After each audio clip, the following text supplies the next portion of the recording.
I am handing over to you. I'll stop sharing my screen and you can maybe turn on your video so they will get to see you while I'll turn off mine so that you'll be the only one they see. All right, so great. Thank you for that. Thank you so much. All right, Pleasure. so let me turn on my screen. Great. Yes. So good morning, good afternoon, good evening. Right. So to some of us that we are currently not in this, we are not in Nigeria currently. So I say my good greeting and good afternoon to everyone. I believe we are doing fine. I trust we are doing great. Yes. So thank you so much, Mr. Michael, for having me on this platform. All right, to share my my knowledge. All right, around uh, corporate finance modeling. So today we are going to have a discussion around understanding multiple methods for forecasting fixed assets in corporate finance modeling. Uh, so first, right, I want us to understand that we have like two aspects to financial modeling. We have one that we call the artistical aspect of financial modeling, and then we have the mechanical aspect of financial modeling. Now, most people they only teach the artistical part of it, which is go straight to Excel, you put your values, do your calculation, everything, you make your Excel look good. Fine, that's wonderful.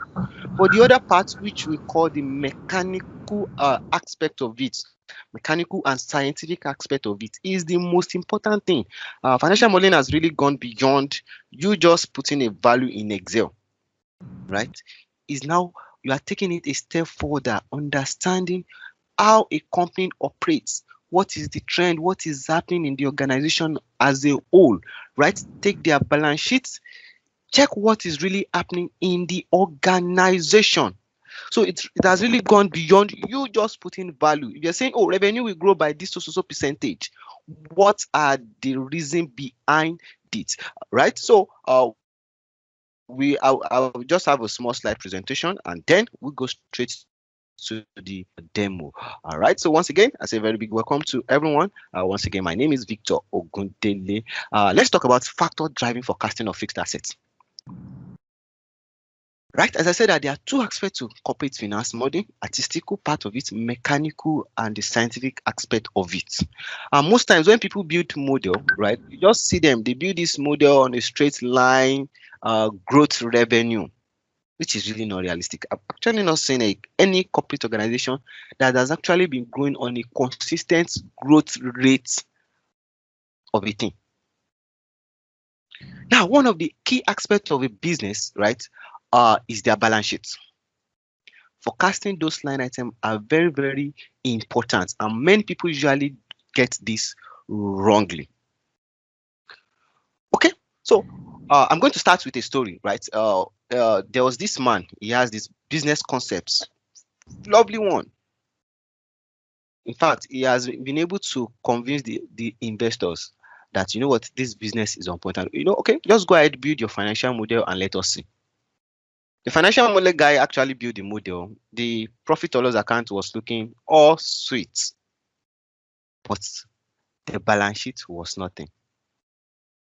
The man sent the model to the investors. They went through the model and they were like, how come? How will you say first year you are going to have from your cash flow from investing, you have capex, right? Then from year 2 up to year 5, there will be nothing. And checking your balance sheet, your asset has been fully depreciated by the end of 5th year. How is that possible? That man actually lost that investment. And that's one of the reasons why this topic is very important. So factors driving forecasting of our fixed assets, right? Number one is timing or period. This is very, very important because you are trying to see, okay, every company has this policy. Apart from company having a policy they use in valuing their assets, depreciating their assets, our accounting, IFRS, our standard has actually given us depreciation rates and timing for each asset.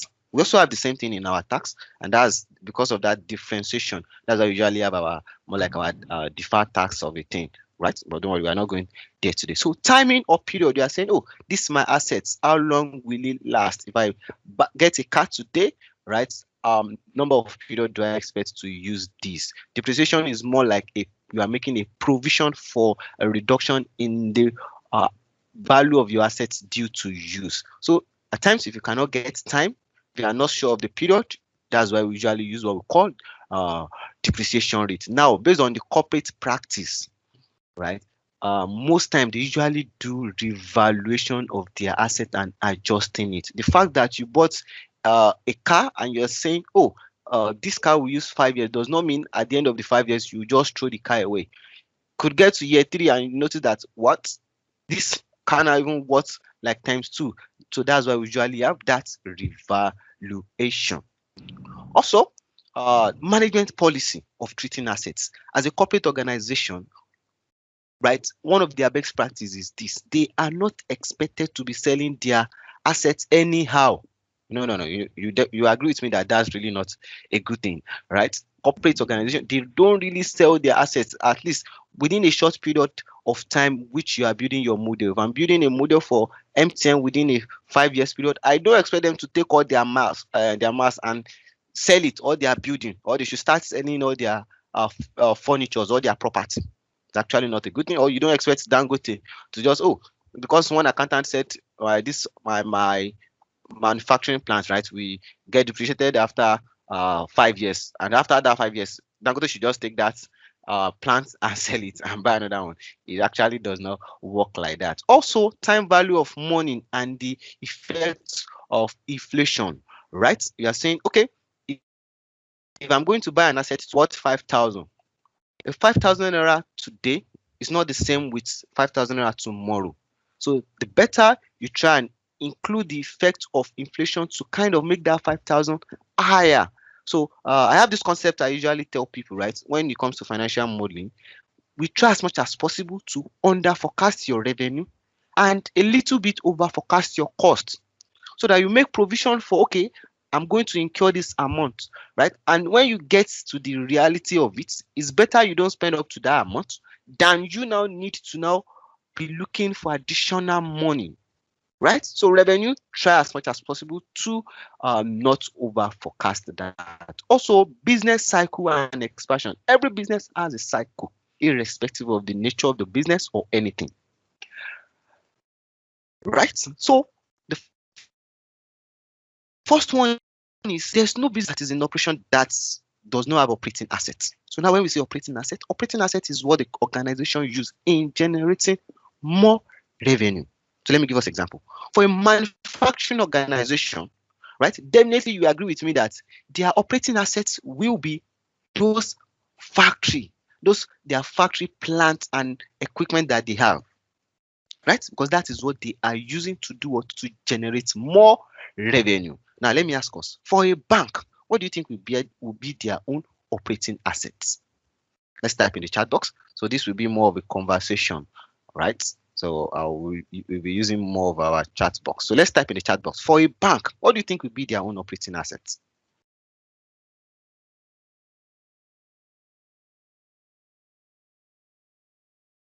Okay, let me see. So I can be sure the chat is working. Okay. You can just type in the chat box. So.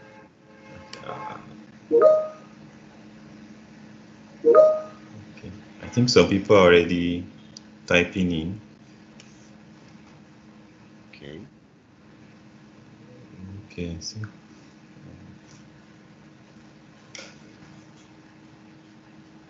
Okay, so for a bank, okay, yes, maybe I should ask the question again. I said every business, every organization have what we call operating assets.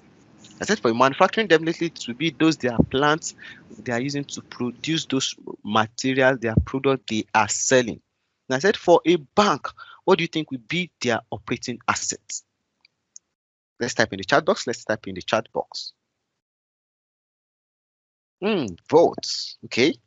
That grammar is kind of let's try and bring it down to we don't have much understanding about those terms. Cash. Okay. Still close. It's still close.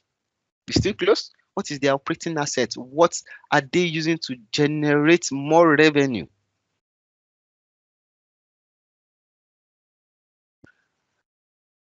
Okay, so let me just do. Okay, exactly. So for a bank, it is that loan. Yes, loan.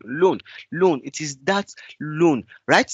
Though most times when it comes to bank, especially we in Nigeria here, we should not use Nigeria as an example of a bank business operation, right? The core activity of a bank is to give out loan to customer. They charge interest on it, and they have their interest income. So operating assets for a bank definitely is that their loan and advances, because the more loan they give out to people, the more revenue they get. For a consulting, right, definitely you have those their office equipment, laptop, computer, and everything. But the most important operating assets for a consulting firm are those human resources, right? Because that's what they are using. Okay, great. So operating assets is what the organization now converts to revenue.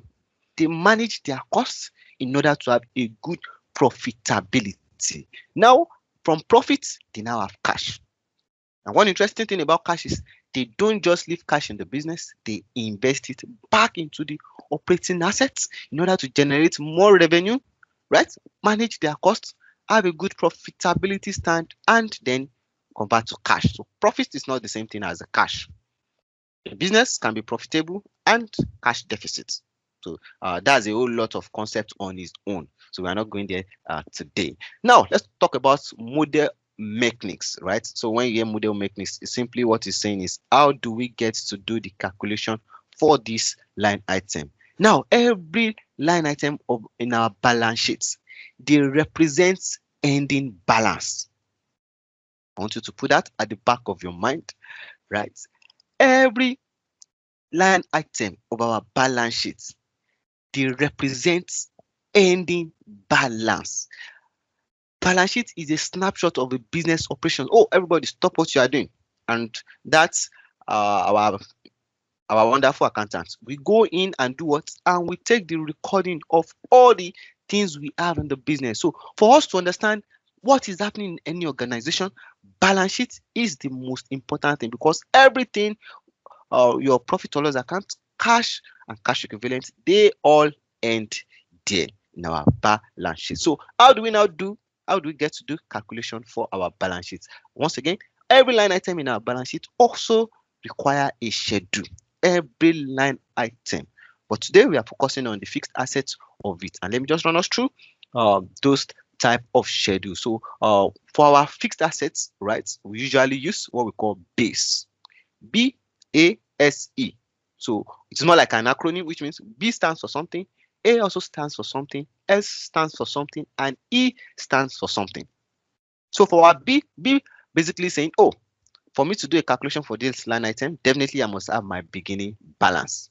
And my beginning balance, for us to get a beginning balance for any period, what will be the formula? What will be our beginning balance for any period? Let's somebody type in the chat box so that I can see we are flowing together.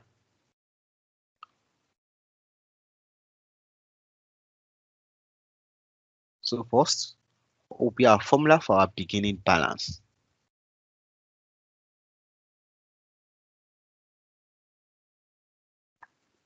Let's make use of the chat box. So definitely, thank you, Yomi. Definitely that will be our closing balance of last period. Exactly. So if I'm asking us, oh, what will be our opening balance on January 1st? Definitely that will be our closing balance on 31st of December. Yes, for our A, right, we are saying, oh, you have a beginning balance. What are we adding? We have S, which is for subtraction, and we have E for ending balance. So we're asking for me to do a calculation for this line item. Definitely, I must have my beginning balance. What am I adding? What will be our subtraction, and what will be our ending balance? Right. So this is the schedule we are going to make use by the time we start our calculation. Now, forecasting method for our fixed assets. Basically, I'm going to introduce us to three methods. The first one is what we call maintainable capex. As I said at the beginning, that a company is not expected to be selling their assets. At times when I see some people building corporate model, I see them forecasting disposal of assets. You can never be accurate regarding that, because we don't expect a company to be selling their assets. within a short period of time. So, and that's where maintainable capex come into play. Maintainable capex is saying, okay, assuming your company, you have 20 cars, right? The policy of the company is at every period, we must always have 20 cars. That's the company policy at every time.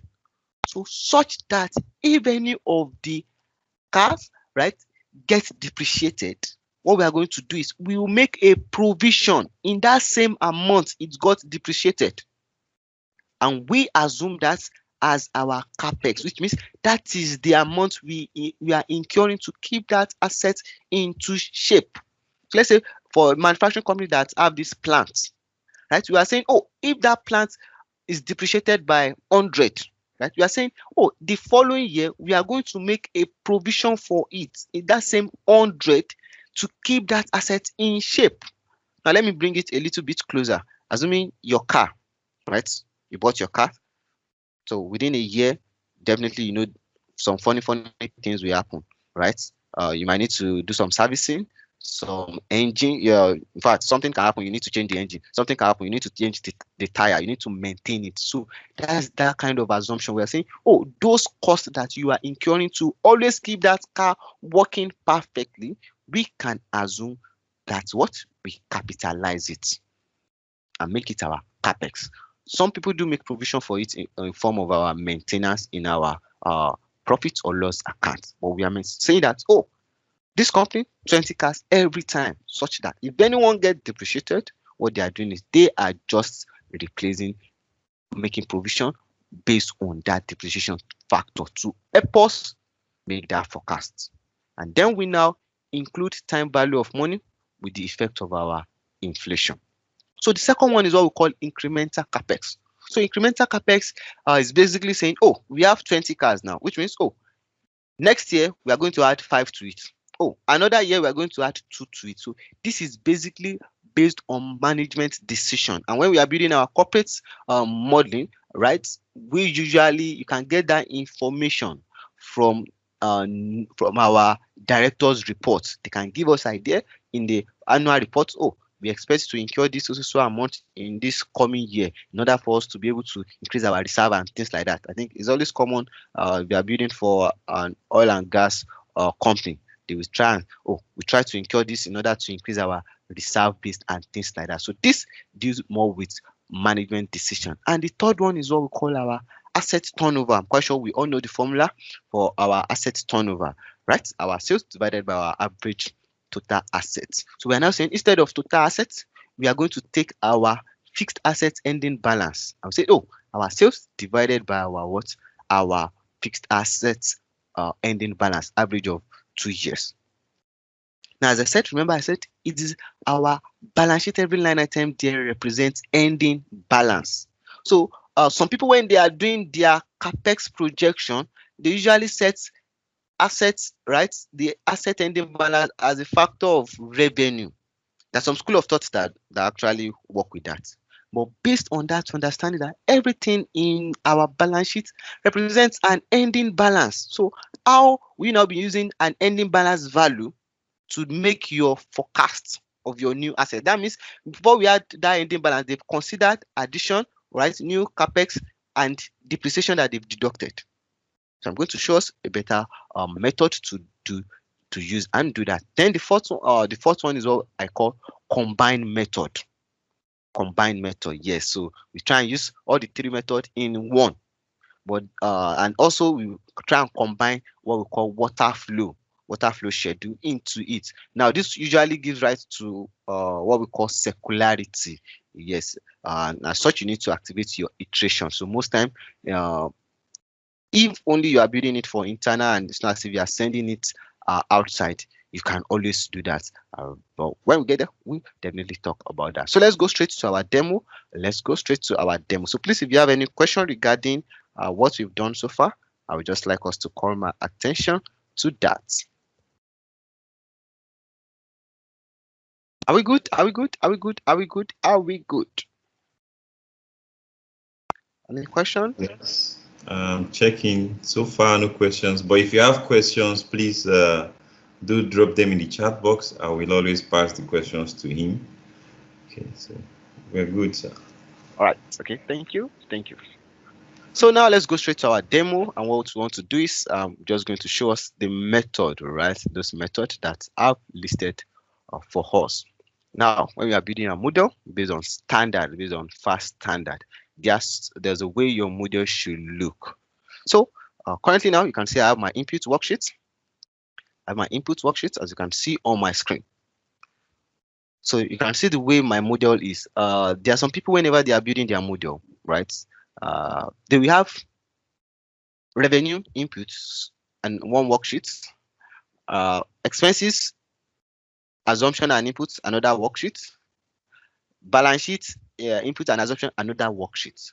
But you know what fast standard is saying is this: anything related to your input should always be in your input worksheet. No matter how long your input, your assumption is, right, put everything in one worksheet, right, in order to make it very, very accessible, so that it will not be too much. Then make use of your outline. So with what you can see now, right, I've actually sent this to a client, and the client was like, "Hey Victor, I can't seem to see anything in your Excel." I was like, "Oh, okay. But there are really a lot of things there." So if you see here, I have number 1, I have 2, I have 3. This is what we call outline. If I click on my 1, you can see that everything here, more like your heading 1. If I click on my 2, you can see sub headings. And if I click on my 3, everything we have there will be open up. So the standard is saying, instead of you having multiple worksheets, just put everything in one worksheet and make it look good like this, such that if I only want to see my financial extracts, I can just click here.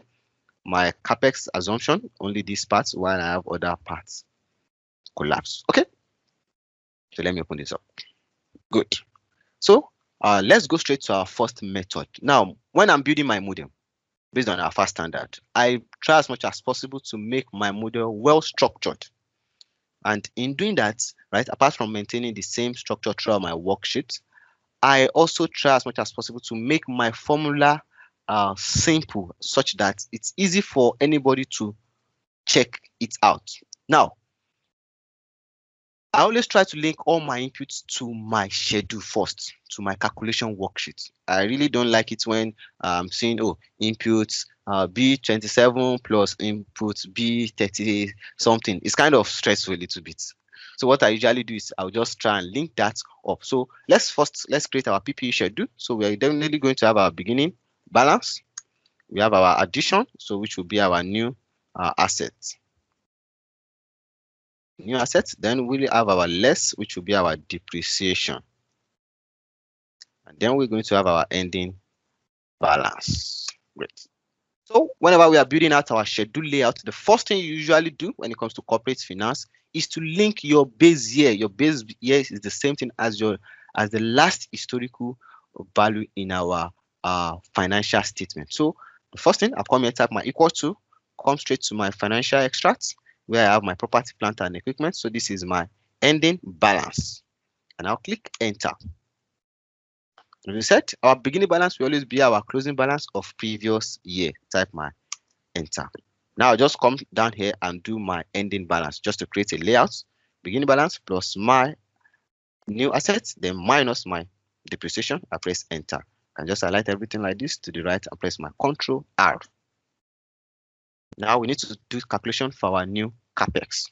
So this is the first method, and we're saying what the method we are using now is what we call maintainable capex, which means we don't expect them to sell the assets, and as such, we try and maintain the assets. So to do that, there are some factors, variable we will need. So the first thing we need our inflation factor. I'm going to tell us the reason why we are linking that. So I'll type this.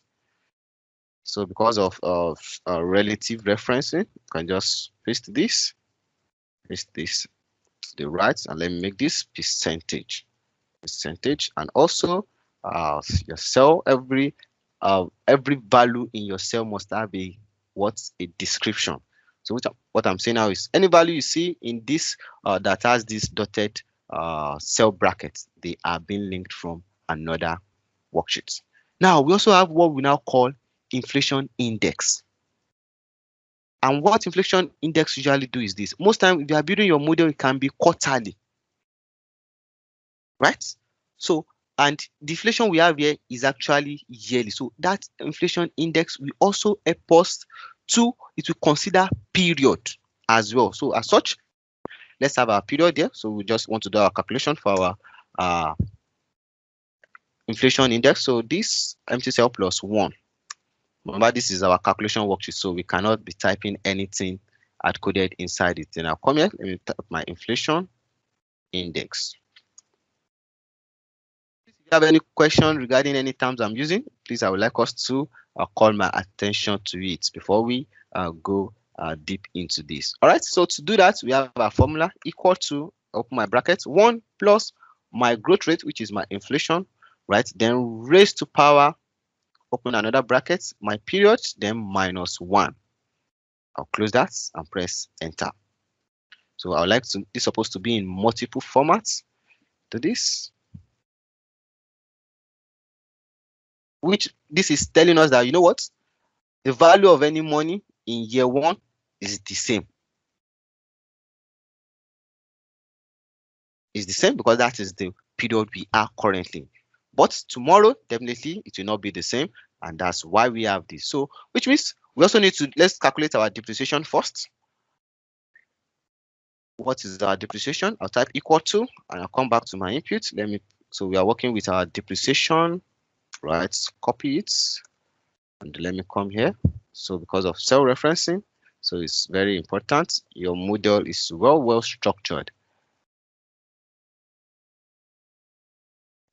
Now for our depreciation, right, the way we usually calculate it, as I said, we are saying maintainable capex. If our assets get depreciated last year, we are making a provision in form of that same amount it got depreciated. Now to calculate our depreciation for corporate organization, most time the timing, the period, oh, you get depreciated by 5 years of a thing, don't usually apply, and as such, we usually use percentage of your previous PPE ending balance. Either ending balance or the beginning balance is actually the same thing, right? So okay, it seems this my percentage is not well spent. Okay, let me just type a. Good. So let's calculate our depreciation. We need our depreciation for the previous year, which we also have in here. Let me link that. So we are saying, oh, our depreciation, right, is the percentage of our previous ending balance, right? So which is our ending balance of previous year, then multiply by what? Multiply by this our depreciation rate. Enter. I like to do right. Control R. So now get our asset. As I said, we are maintaining our assets. So one other thing that we need to have here, need our maintainable. Okay, so we need our incremental capex, which we currently have now as blank. So as I said, the incremental capex deals more with management. Oh, we expect to incur this also so amounts. Oh, and you've built out your model, you just go there. Oh, maybe in year 2022, they are going to incur more like you just type it inside there. But for this, our incremental, our maintainable capex, we usually make use that factor of our inflation index, because we are saying, oh, currently now, last year their assets were depreciated by 7035. We are saying then this year we need to make another provision in that same amount, 7035, plus the addition of the management own. So I say, oh, if management, definitely the fact that they are buying new asset does not mean they are going to sell the previous one. They'll still try and maintain it. That's the assumption. So I type my equal to, open my brackets, right? We said this inflation, this our depreciation, multiply by what? Our inflation index, because of time value of money. I close my bracket, then plus, in case they are adding another new, you want to buy new assets, maybe you get that information from their financial report, definitely you add that. I will press my enter, align to the right, and press my Control R. And with this, you can see that I have my schedule, and the ending balance of the asset is really kind of making sense, right? Because you don't expect a corporate organization to be selling the asset, and even if they sell it, they are still they are buying another asset that is really worth to help them keep generating money. Remember that operating assets. Now you notice all my values are actually in positive. I know some people in fact, there's still some school of thought that they still do this. So this is my depreciation. Since we are deducting it, they will come here, put a minus sign like this, right? Then they will come here and sum everything together.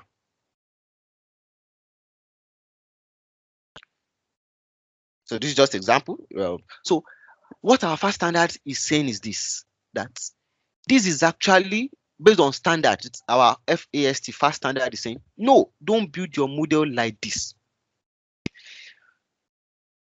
None of your model value should have a negative, except for our net loss in our profit or loss account, right? Our retained losses, our cash going out in our cash flow statement, and maybe our negative growth in our inputs assumption of a thing, right? And we have what we call BCE schedule, which is more like our change. So our change can either be a positive or a negative. The standard is saying, you know what? Leave everything in the absolute value, then come to where you have the formula and specify and put the formula better so that someone can understand this. A colleague of mine kind of built a model a while ago, sent it to a client. There was the part of the model that's supposed to be in negative, but the client did not know. He just type equal to just link and did not put the negative. The model got scattered. They had to send it back. Like, what happened? It took like 3 hours before they now realized that, oh, this was what happened. So most of those standards, they've been called out of people experience, right? The standard is saying, you know what? Put everything in the absolute value, come to your formula and type what you are adding and what you are deducting. Not everybody know Excel. Not everybody understand what some function is actually doing. Right? So this is our first method. This is our first method. Are we good on this? Do you have any question, clarification before we go to the second one? So we can unmute our mic if you want that, or better still, type in the chat box.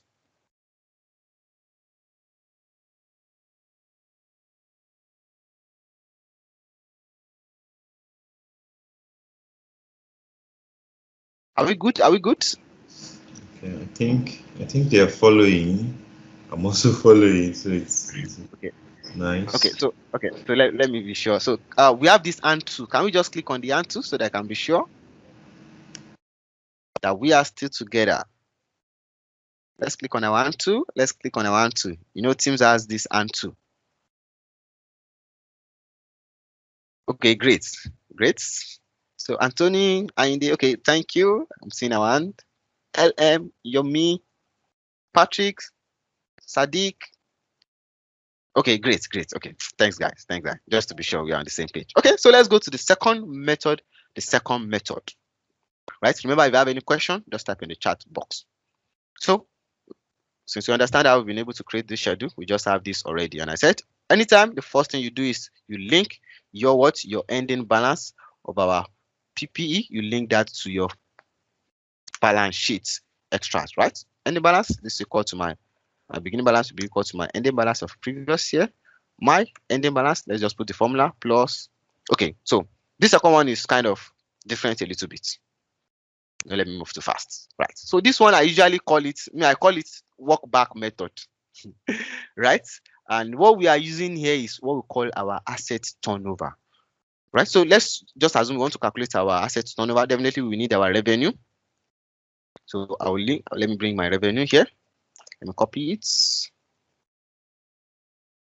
Okay, so let me align to the right and let me make that a link cell so that anybody coming here will know that yes, this is actually linked from another worksheet. So the other thing we need is our PPE, right? Property, plant, and equipment. Let me copy that. I think we have only for 2 years. Oh, let me see. Okay, so I think I've connected to the wrong one. All right, so this 2019, 2020, which I hope this is correct as well. Okay. So we need our asset for 2018. So let's just start from 2018. Let me copy this, cell referencing. We have up to here. So what we want to see now is we want to see our fixed asset turnover. So instead of asset turnover, we just focused on our fixed asset turnover. So let me call it fixed assets turnover. Now come here to get our formula that will be equal to our revenue divided by average of last year ending balance and this year ending balance. So we usually make use of the average because of timing. timing, right? So let me put this, let's put it in multiple. Okay, so let me press to the control R. So definitely this is actually giving us a guide. As I said, remember, our property and plant equipment in our balance sheet, they represent ending balance.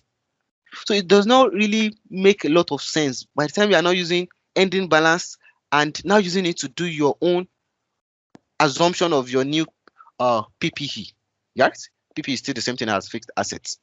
Okay, so now we have this. This is actually giving us a clue that okay, this company, right? They seems to have a consistent fixed assets turnover, which means they are fixed assets to their what, to their revenue.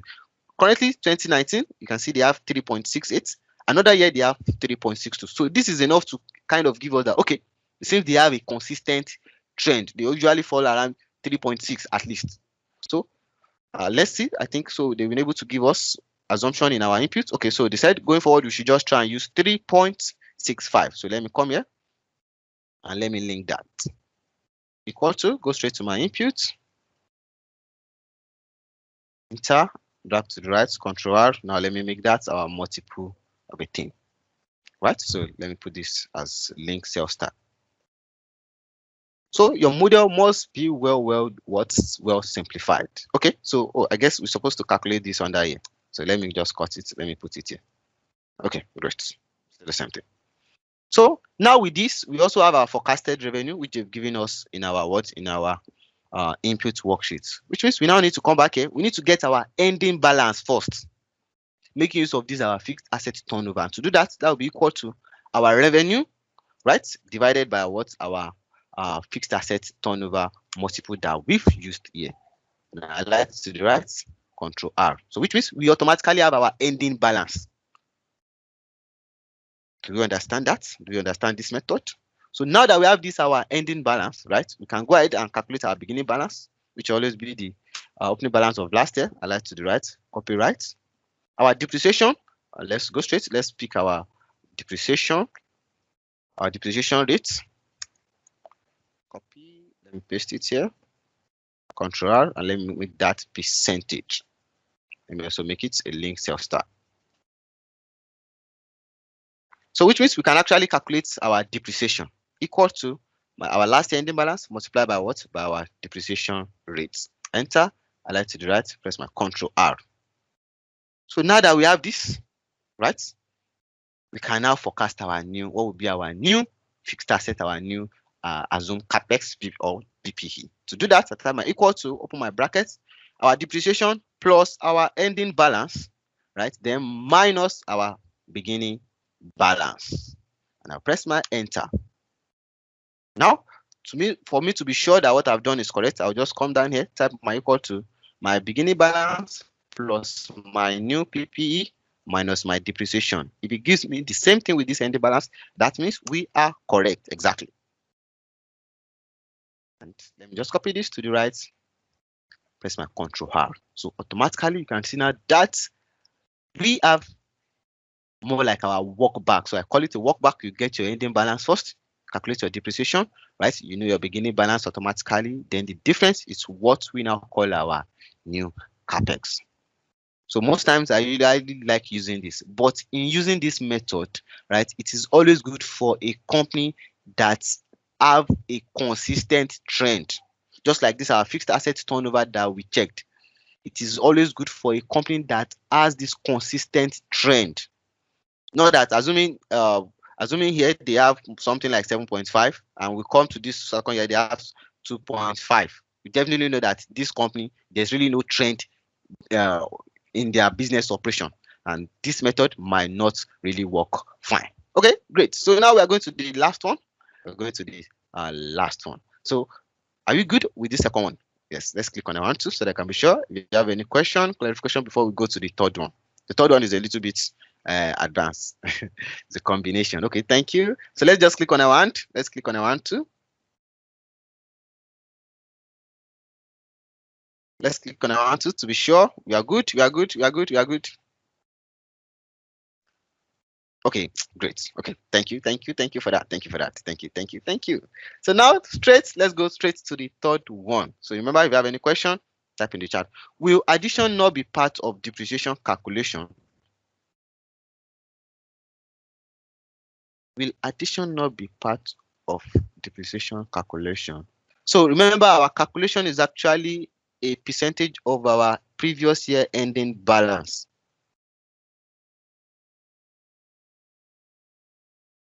Right? Am I getting that question very well? Will addition not be part of depreciation calculation? Uh, should I ask if maybe you should unmute and talk to you? I think yes, that would be great. Mr. Yomi? Mr. Yomi? Good afternoon, sirs. Yes, Yeah, sir. good afternoon to you, sir. Well done, Mr. Victor. I was thinking that the addition of assets for the period should also form part of depreciation calculation. Sorry, I may be wrong, but that's what I'm thinking. If we have opening balance of assets that we are going to use to generate revenue for that year, and then we bought some assets in the course of the year, and we still have to use the asset that we bought in the course of the year to generate revenue, I thought that should form part of. Okay, perfect. Thank you. Perfect. Now I understand your question. Good one. You're thinking ahead already, and that is why we are going to the third one. That's why we are going to the third method, right? So I said, if it's a company that has a trend, you can make use of this method, right? And also, most times, right, the fact that a company, when you buy an asset for the first year, company they don't set much depreciation on new assets like that. In fact, there are some companies that they will say, you know what, if you are using if it is over 5 years, the first year should just be half of it. Instead of a whole 1 year, they will just use more like divide it by two, because they assume it's actually a new asset, so you don't expect it to just depreciate like that. In fact, some management, they really don't buy into this our accounting job thing. I built a model for a client. The client was like, Mr. Man, can we remove this depreciation? It's really making my business as if it has loss. I say, you know what? No, you just need to have it there. Then when you go to your cash flow from operation, and you can now compare that to your EBITDA to be sure that this is the real profitability you are having. Yes, I love that, and that's what is taking us to the second one. So let me create our schedule. Our beginning balance. Right, we have our addition, which will be our new asset, less our what? Less our depreciation. And then we have our ending balance. Okay, so let me just link that first to our input.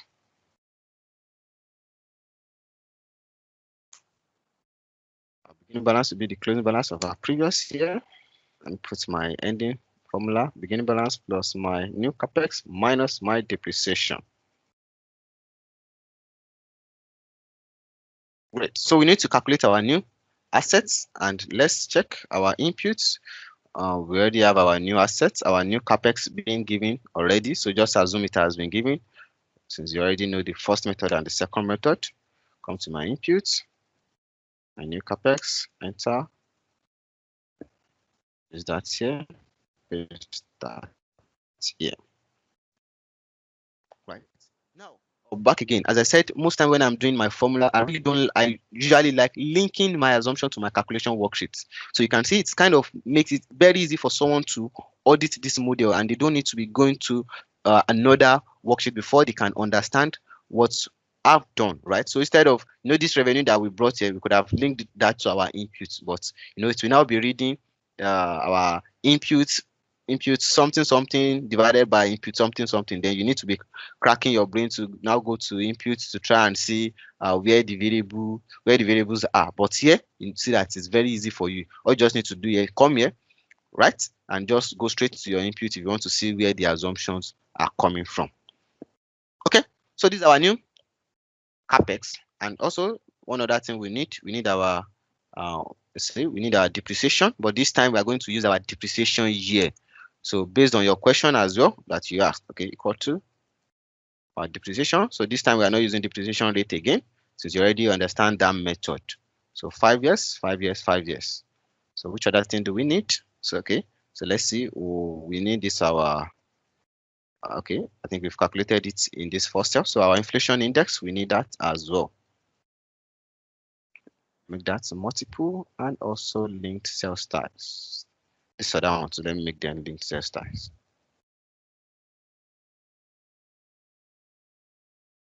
Okay, so let's go ahead and we want to do our depreciation calculation. So now the first one is let's do, okay, let me just come here. I'm going to call it our depreciation waterfall. So that is what we want to build now. So this will be a little bit advanced. So I hope some of us we are good with Excel. All right. Okay. So for the existing one, let me type existing assets. So let's just assume. Let's keep this. Okay. You know what we do? So I'm trying to mix those methods very well. So instead of using this our depreciation for this one, let's make use of our depreciation rate as well. So you can see the combination of all the methods in this one. So percentage, let me also link that as well. Now come here.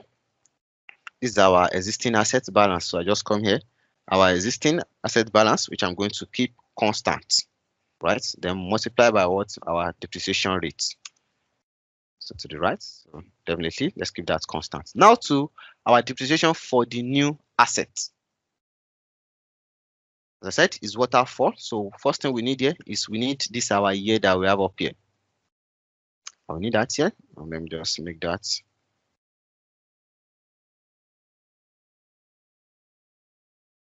Okay. My Excel is acting funny, you know. Okay, I want to make it a general format. The shortcut is not working, so let's just work it like this. Okay, let me bring it down and let's have our year up here. Our depreciation year, 5 years. Great. So it's a waterfall method. Yes. So as I said, it's a little bit complex. So let me copy this. Okay, let me copy it. Let's just use transpose formula. 1, 2, 3, 4, 5 equal to transpose. I want the same year by this our side as well. So let me put that as a general format. Okay, great. Also, we need our assets value here. So let me transpose that. And here we have our new capex value, right? Great. So now we are going to do one interesting thing. So let me put a border around here by the side and up. Okay. So we are going straight to more like a complex of a thing. And what we want to do is we want to do some logical, we're going to make some logical function in Excel to kind of automate what makes it a waterfall. You have an asset you are bringing in 2021, right? So definitely depreciation will start here. You have depreciation. So why is it called waterfall method? Exactly, that's what I want to show before I put the formula. So here now you can see you have assets you are bringing in year 2022. Definitely in year 2021 there will not be depreciation. That means his own depreciation will definitely start in 2022. So and it will continue like that. Another asset we are bringing in 2023. Definitely there will not be depreciation for it in 2021. No depreciation in 2022. Then depreciation will start in 2023. So you can see now that we automatically have that 4. So asset that is coming in 24, no depreciation in 2021, no in 2022, no depreciation in 2023. Then in 2024 to start its own depreciation. Then the one that's coming in 2020 starts depreciation. So you can see that waterfall. Yes. So now we don't want to do this manually, right? Want to kind of automate it, and we are using equal to and function in Excel. Making and function in Excel. So that is actually a logical function. It tests two logic and return true if both of them are actually met. And what we want to do now is this our year, which I'm going to keep the row constant. Right? Are you lesser than, open my brackets, the year that we have by this side? So you can see one of the reasons why we kind of have those the structure like that. Right? Plus this our depreciation period, which I'm also going to keep the row constant. I'll close the brackets. Then the second logic will now be this year. Again, so I said it's a little bit complex, right? Are you greater or equal to the year that we have here? So which I'm also going to keep the column constant. Now click enter. So I can copy it, Ctrl C, and let me paste it as So for us to see that we already have the waterfall, multiply by 1. So you can see that. So you can see the waterfall, just what I did manually now. And now Excel has actually done it for us. But remember, it's not this one that we need. We need that. So I multiply that, open my brackets, our assets, which I'm also going to keep the column constant. So don't worry, we have the video for us that we can always watch again. So let me keep the column constant. Okay, hope I'm correct. Yeah. Yes. Then divided by our what? I'm also going to keep the row constant. Enter. Right now, copy it, highlight everything, paste as formula. Automatically, you can see now that we have our depreciation flowing in automatically. This one is coming in 2021, depreciation starts. This one is coming in 2022, the depreciation also starts. So I can just do my total depreciation here. Total depreciation.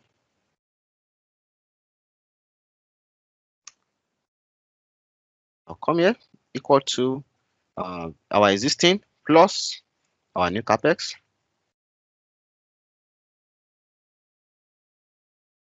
Don't mind me, I kind of like my formula just being well explicit like this. Okay, great. So now, which means we have our depreciation. I'll come here, type my equal to, link that here to the right. So automatically we have our depreciation, our new capex, right? So this is our new capex. So let me link that up here. We have that. But you now know what? Based on our maintainable capex method. Remember our maintainable capex method? So this is assumed to be more like a management management assumption, management capex. But remember, the existing one, the fact that it's depreciating does not mean we are assuming that we don't expect them to sell all their previous assets within 5 years period. All right. So as such, they must also be maintaining that. And that's why we now give birth to that or other method. Open my bracket equal to open my bracket, right? Our depreciation factor, right? This time, multiply by what? Multiply by our inflation index. But this time you can decide to use inflation index or use that inflation rates better based on the one you want. Then I will now add what? Our new management incremental capex. I will press enter. Now something will happen now. So let me click that to the right and press my Ctrl R. Now, one thing that we now have now is this. You know that this our depreciation that we've calculated for our new capex was based on this, which means we need to, based on this, our new maintainable capex that we've added, we need to pull it back so that it's also included in the depreciation factor. So I will delete this and I will now type equal to transpose. Right? I will now highlight our new capex that we've included our maintainable method inside. Close my brackets, hold my Ctrl Shift and enter. Then Excel is going to pull something out for me, saying, "Oh, there is a circular reference in an open book." So this is actually expected. And why is that? Remember, this depreciation that we have here, we got it based on this calculation that we did previously here. Now, also, by the time we had our new capex, we also included an effect on our depreciation, which was what we calculated before. We still now we've included it too. As such, definitely there's a circularity. And I will now come here, right? What I'm going to do now is I'll go straight to my file tab, right? Excel is telling us that, you know what, you are doing something wrong.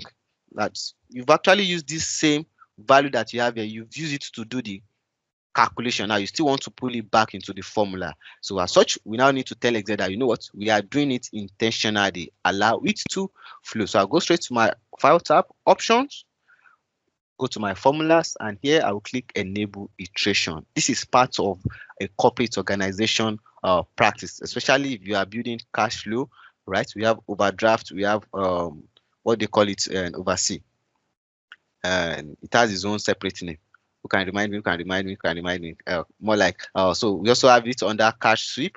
Then we have the other one. Oh, I come.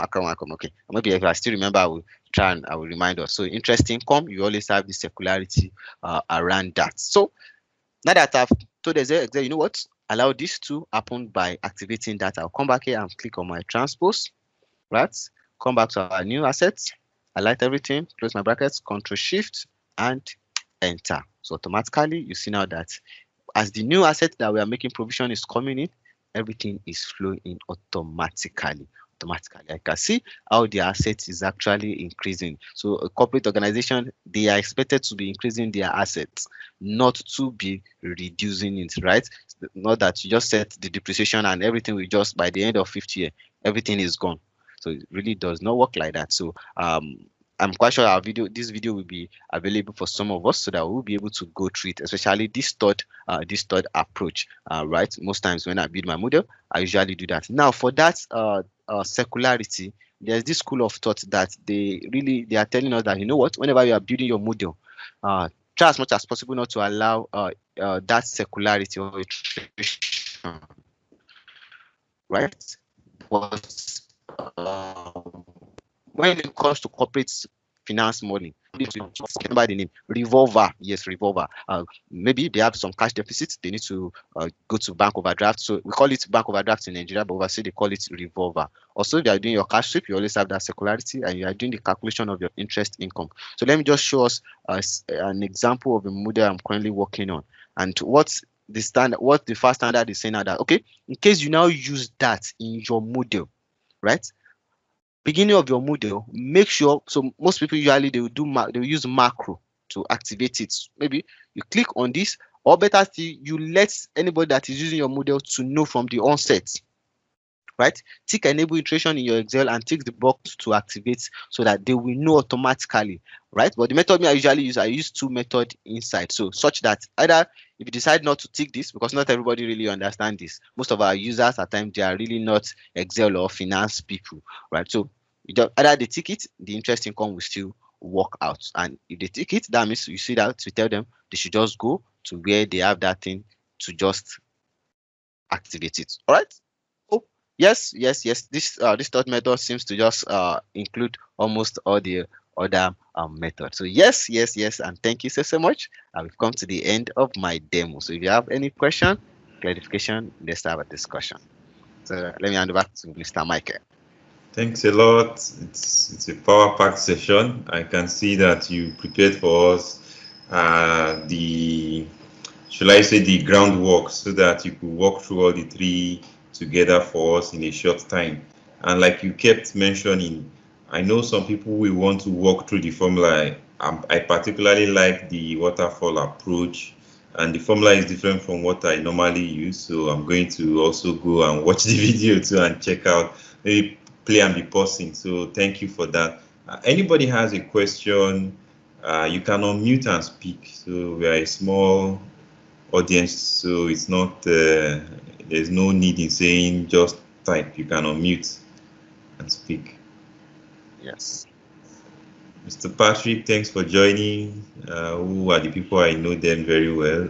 Mr. Yomi. Let me just check again who are the known faces to me. So if anybody has any question too, before we go to our planned questions. Good afternoon. Okay. Good afternoon, sirs. Yeah. Good afternoon. Thank you, Mr. Victor, and thank you, Mr. Michael. You know, it's been an amazing session, and I really appreciate you for this your time out. Okay, mine is more of a comment. I would appreciate if you can share the worksheet for us to be able to, you know, go through the formulas used. Yeah. I was expecting that. Thank you very much. I think I just saved it, so let me share it with us. Okay. Thanks for that. Anybody has any question, Madam Mugwei? Sorry, and also the presentations, please.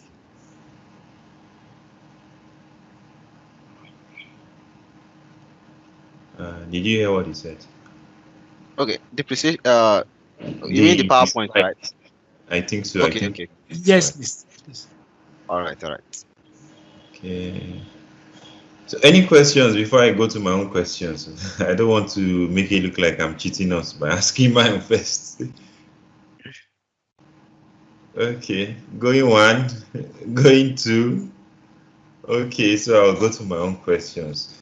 So I can see you've created like a custom button up on the upper right side of your Excel, which makes the formatting quick for you. That's a very nice one. So okay, yeah. yes, that's on the upper left. Sorry, I said upper right. Upper left. That place where the custom formats pop out. Yes, that place. So was it like you had to do it from scratch, or just I want to see, I want Just to an just evaluation. hear about your, the reason why you decided to use that approach. Okay, I see it's so fast. let me Yeah. yeah, so let me open my MTA Excel for us, and just the normal way you have it in your home. So now, when it comes to modeling, right? One thing we try to do is we try as much as possible to make sure your work is well simplified.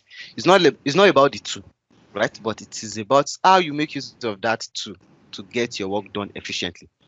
Most of my friends usually do it. They will give them work in the office like 24 hours, but like they will not do it, they will not even touch it. But let's say 1 hour before the deadline, they will just go to Excel, because they know all the shortcuts, they know everything. They get done within 30 minutes, and they will be telling the supervisor, I've been on it since yesterday, right? So it's not it's about how you make use of it. So now, number one is, especially for we financial modeler, you see this part where you see as front. So under each tab, you always have the sub tab: home, clipboard, font, alignment, number. So we are saying this font is actually a sin for you to use it. Do not use it.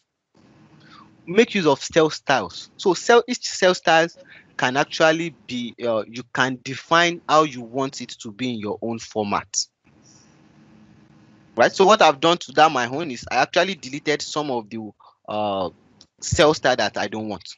So we're saying, assuming I want to send the work to a client, so it's something that have actually happened before. So I make this kind of color. So let me say I go to my cell style and I put it as, okay, input cell style, and I send it to the client. The client said that, you know what, Victor, I really don't like this color. Can you change it? And I've actually used this color more like close to 1 million cells. You see that it will not now make sense for me to be going back one by one and be adjusting. So instead of that, if you make use of cell style keeps that formatting for each cell. So I can just come here and I can modify this. So just like the normal way you have Control 1 to be doing that formatting one by one, you just do that before you start the model. So I can change the fill color to something like light blue, click OK, OK, and you see it's just changed automatically. So assuming I've used it like 1,000 cells, it should just update automatically, kind of make my model looks neat. So the other thing is, because as I said, working efficiently is important. So any function you usually use most in Excel, you can just create a custom ribbon here and just put it there, such that if you press Alt1 on your keyboard, my Alt1 now if I press Alt1 on my keyboard, it will bring my format cell. If I press Alt2, it will bring my cell style. If I press my Alt3, so you can see 1, 2, 3. So that's just the way I've made it. And also you can see all this heading style, right? If I decide that I want to change this color, I just need to go to my cell style, my heading. I'll just modify, format, and just change the front color. I want it to also be red. I click OK, and you see. So it will adjust in all the cells immediately. So that we always encourage that you use that and kind of make the model looks neat. That's it.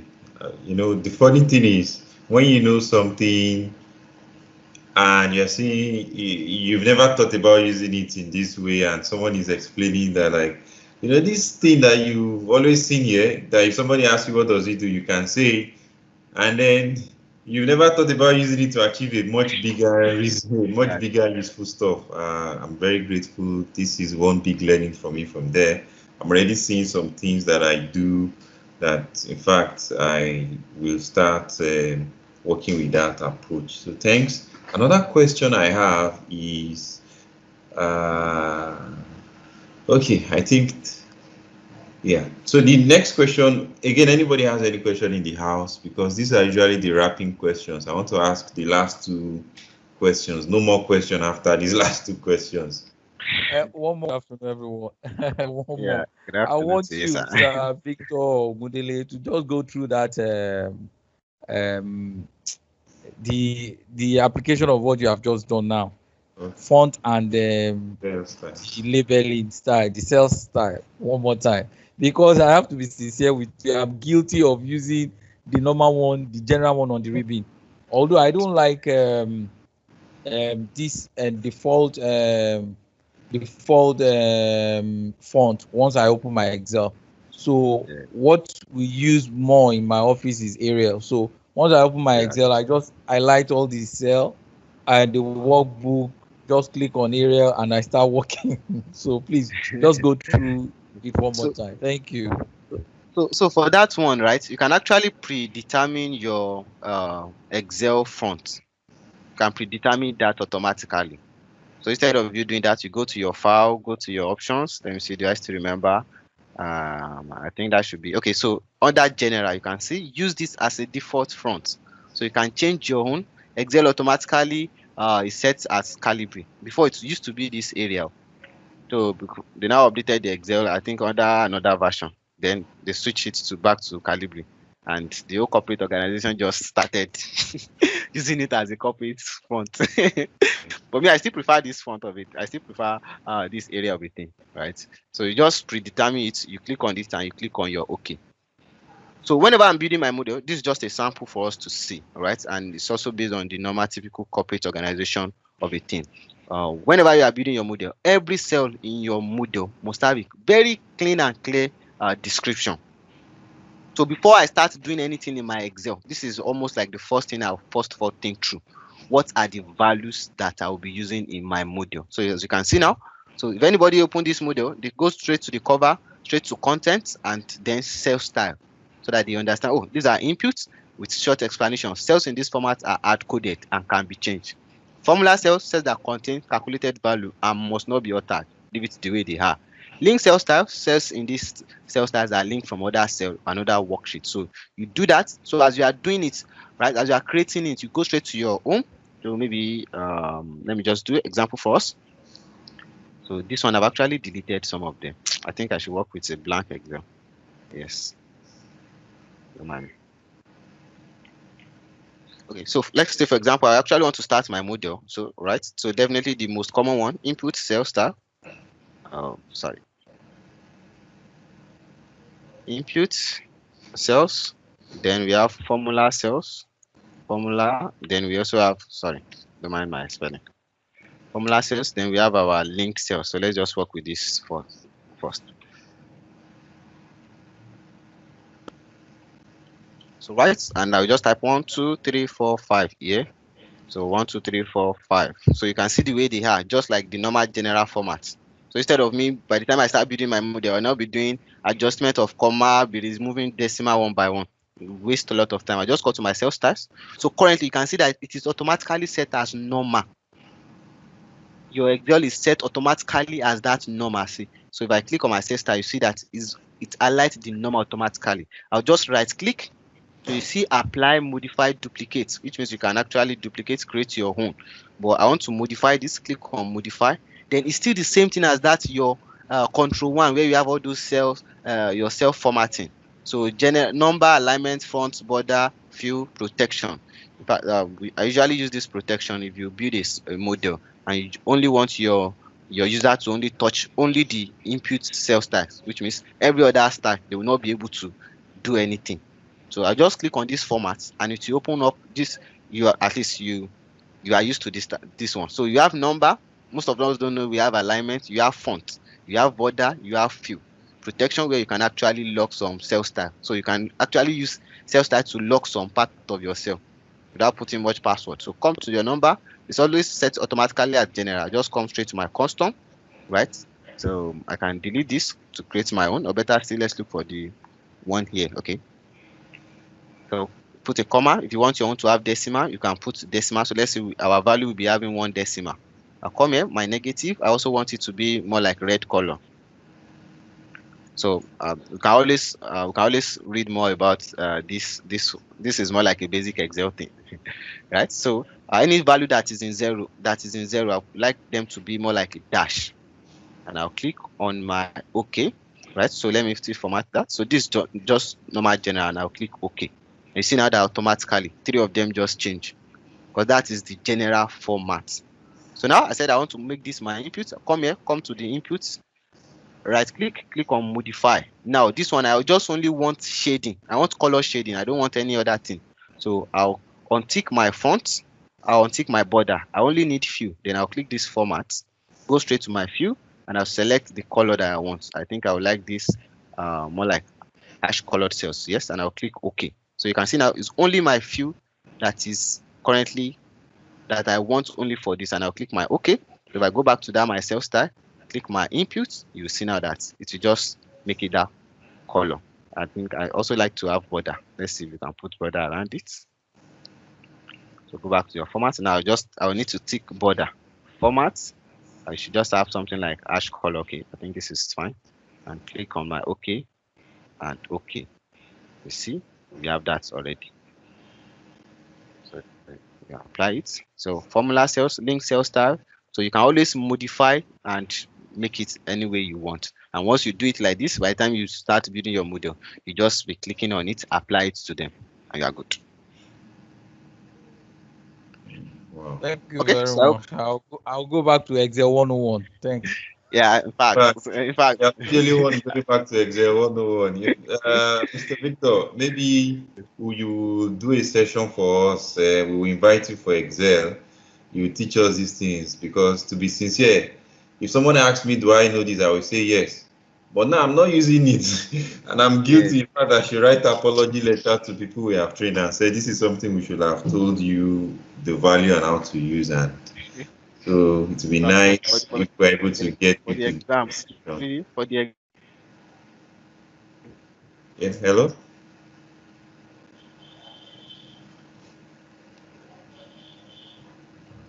Exam, FMI exam, it really helps a lot because you have limited time.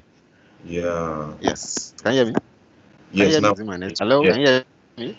Yes. Okay. Yes. So I said for the FMI financial modeling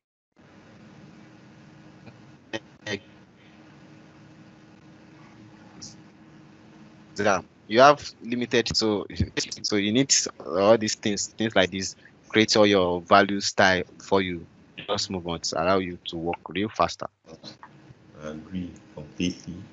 Anybody has any question? Thanks again, Mr. Victor, and thanks, Mr. Ladi, because from the question that you've asked him now, man, I've also gained many things.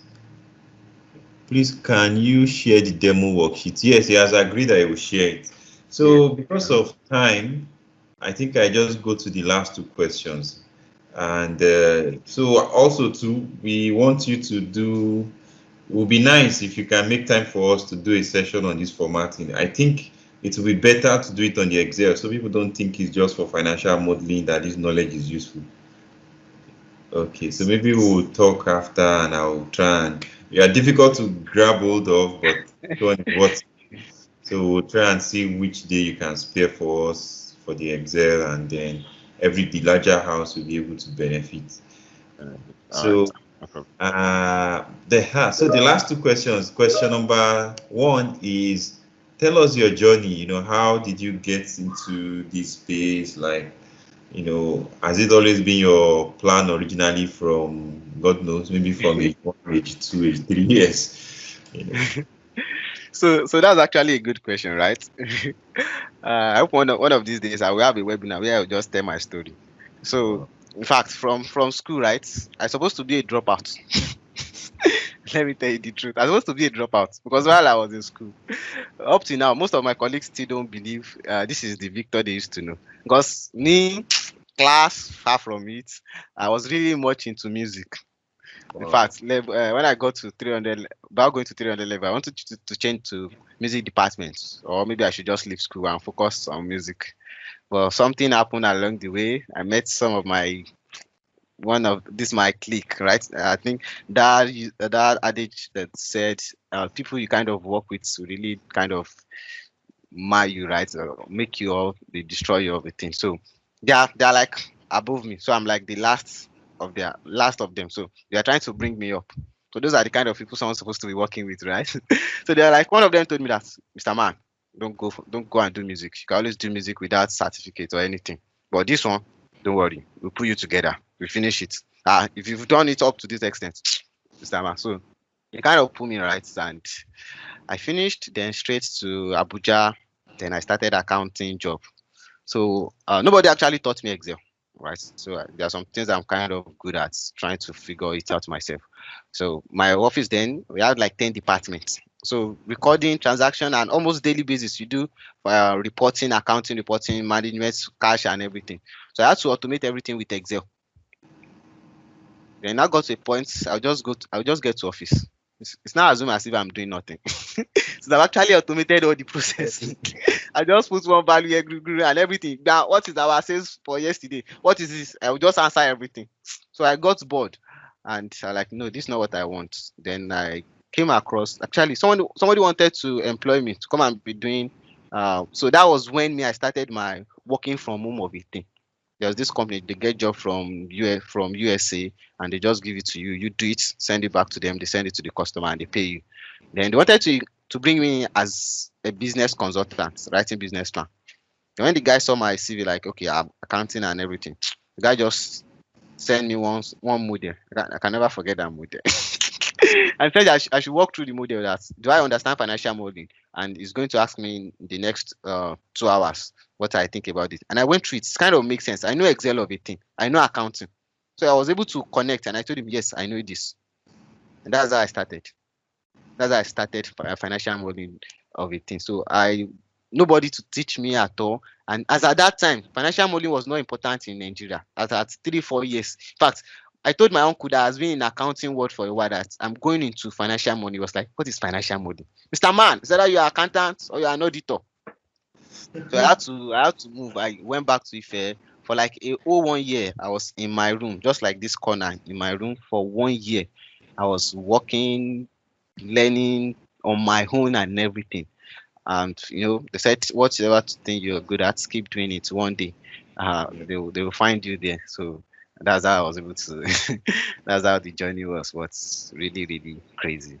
Really crazy. But I think it's actually been the best because based on my lot of experience and working with white guys, there's a way you will do a job. A white man will ask you a question than a Nigerian man, right? A white man will never ask a question objectively. He will ask you subjectively. So if you are saying revenue will grow by this, what are the things around it? Why are you so sure? They want 100% explanation. But you see that Nigerian man, once you see your work, Mr. Man, why will you say this thing will grow by this? You don't know this thing. They will just write off your work. But white man will never do that. They will ask you a question that you need to go back and even ask, okay. So there are a lot of things that most financial models they usually get stopped, especially assumption. Most startup, like this is the thing you can. You don't imagine you build a model for someone.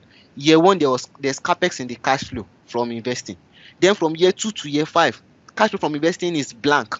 Then you go to balance sheet. You see that balance sheet by the end of year 5, the company does not have any assets. Any assets? Does it work like that? No, does it work like that? So those are the things that really, really helped me. So the journey was really rough. It was tough. I will not lie to you. It was tough. Imagine building a model and someone is giving you 5,000 naira, a whole complete model. That's why I said most times, right? If people only see the big picture. They don't want to see the rubbish you've built. I've built so many rubbish model. Right, so that's from there. It's from that I've actually built a one acquisition model. Right, the person wants to acquire hotel. What like $1 million dollar transaction, and I was paid 20,000 naira. I did it, and those were the things that actually I used in bringing myself up to be at least all-rounder in this area. So, but because the focus was really not on money as at that time, it was let me know this thing first. Let me know it. Just as long as my up to 150 financial modeling projects. In fact, my first job that I got there, VI, the man did not believe me. Say how come? How come? So people really don't want to do the dirty. They don't want to do mistake. That's just, let me put it like that. Yeah, a lot of mistake. From the one. I built a model for one Nigerian man, and he told me, Mr. Man, you don't know accounting. You don't even know anything. Are you sure you went to school? Yes. Financial modeling can really, if you actually build a model for someone that really want to follow back to back. I built a model for one KPMG guy. And I was like, sir, okay, I know you are good, I know this, but this is financial modeling. It does not work like the man said, Mr. Man, do it like this, do it like okay. I went ahead and I did it like that. He took it to investors. In fact, he came back being humble. Like, Wow. Victor, you know what? Everything you said, just go ahead with it. So it's part of the experience. You see some guys, some people will try to act, no, I know how, I know this, I did that. So this has actually been a rough journey, but it's been interesting. And yeah. So part of what I'm supposed to ask you as the last question, you've answered some of it, but please, I want you to give a lot more, as you can say, because many people, they want to hear about how they too can, someone starting out now, whether someone starting from ground zero, no accounting knowledge. I don't know if you want to customize the answer for that kind of a category. And then those who are even already in the accounting, they're even in a job within the financial services, or they are in a job that is around that in finance and accounting already. But financial modeling is like a pain point that they want to get as many guidance. What advice will you have for people, maybe in the two categories? Maybe different answers or the same answer. I don't know. Okay, for the first one, for people that don't have accounting background, right? The world is really kind of changing so fast. In fact, when this pandemic happened and we had to switch down, my boss asked me, I was like, oh, I did this was what I was doing for more than 1 year before I got here. But above all, based on the first question, there's really no way you can do financial modeling without having accounting background. Is very important. But thank God everything is kind of well simplified. You can even go to ordinary YouTube, no accounting. I can categorically tell you, it's not all accountants that know accounting. I will not lie to you. Yes, me and you, we know. We train people. You see someone that is chartered, and you be like, okay, this is this, this is this, this is this, and the person will look and you'll be like, wait, but you are chartered. Right, so this is more like a 21st century. You can learn everything. As my boss usually said, he said he wished he never studied accounting. He has gone for economics. Then he can now jump into ICANN and use it to know. So this everything is easy. Accounting, you can go to YouTube, learn basic things about accounting, and you are good. You don't need to be 100%. You are not expected to be chartered. It's not related, right? You don't need those things. Basic financial modeling deals with basic. Finance is so flexible. One thing I love about it is that it's not do by fire by force, do your own like this, do your own like that, right? So you can go online, learn it at your own pace. There's really nothing much about, because financial modeling, all we are doing is double entry. But if you tell you that, see, what you are doing is actually double entry, we might scatter your head. so because by the time you do adjustment for here, you do, and balance sheet is still balanced, they'll be like, how is that possible? Yes, one chartered accountant have actually asked me that question. So it's really not that you need to study accounting, but you can always go online, learn those things. It is a necessity for you to have that skill. Yeah. So for some of us that we're already in the world and you know accounting already, right? All you need to do is learn the basic, learn the principle. Financial modeling is actually a skill on its own. It's a profession. Once you know the basic, you know the principle, you are good to go. And that's one of the reasons. Do not try to learn on your own. Not everybody can be like some of us, right? Not everybody that can be like some of us that we were able to sit down and have a whole 1 year to get the whole full concept doing research. Learn from the best people so that they can take you through necessary things. I've seen someone calling me and was crying. Victor, I actually got a job as a financial modeler, and I got to the job, they gave me one stuff and I don't know how to go about it. So learn from the best people. That's the best way for you to move faster. It's not everybody that we have this long time. Like, we all can be lucky as we have to be able to learn everything on our own pace, right? So know that you can know it. That's just it. There's no magic to it. There's no magic. So the more you go, the more you realize that you don't know. Now, I was telling my colleague that it seems I will go off this financial modeling because the more you go, the more you realize that, okay, it seems I don't even know anything, right? So I'm currently doing we have what we call Financial Modeling World Cup, where everybody from the world. So I'm also part of them. stage one. So I think another stage is coming up this March. Oh, So the higher awesome. you go, the higher you realize that, God. Interestingly, this that you mentioned, interestingly, one of the finalists, I think the guy maybe has won twice. So we are trying to bring him on. He has agreed to come. It's just dates. Andrew, I can't remember his surname is a bit difficult to call, but Andrew something. So he's going to come on one of our sessions maybe later in the year. So Great. to be nice, maybe one of these days too, you share your own experience on it because not so many people are aware of it. It used to be model of, right? It used to be exactly. It used to be model of. So It'd be very nice WhatsApp. if you can share your experience with us one of these days. So carry on. Sorry for the interruption. Yes, yes, yes. So it's actually a skill you can learn, and also, as I said, learn from the best people. A lot of people can build model, but not everybody can actually build a model because they went to learn from one guy that is telling them bring 5,000 naira, I will teach you financial modeling. There's no way. There's no way to it. You can't learn financial modeling within a week, and you think you know it. No, it takes time. The more you build, the more from close to my 150 model that I've built, I can tell you 100 out of it, they have different problem they are solving and different thing you get to learn from there. So if you have a career and you want to switch, right, you already have a good background with your accounting and you are doing more like day to day. So going into this will really not be hard for you. And also you know Excel. So move with great people like Mr. Michael, register with them, get trained, better way of getting things done. And trust me, you'll be fine. No magic to it. Thanks a lot. And Victor is a trainer. He works with one of the best in the space, the Brown. So again, too, I know his profile is easily to find him on LinkedIn. So I couldn't get the link right now, but if you type his name, Victor Ogundele, you can connect with him. So, it's a pleasure. Thank you for spending this much time with us. I'm trying to write all what you've said as points for people. So number one, accounting knowledge is vital. So everybody, if you do not have an accounting knowledge, there's no way to it. It's the language of finance. Accounting is the language of finance. You need to get the language. But he said you don't need to now go back to school and start doing a bachelor in it. You can always learn, on the online and fill in the gaps. Number two, get expert guidance. You might not be lucky to have 1 year to use to learn and the luxury and he even has accounting background too. So number three, you need to also build.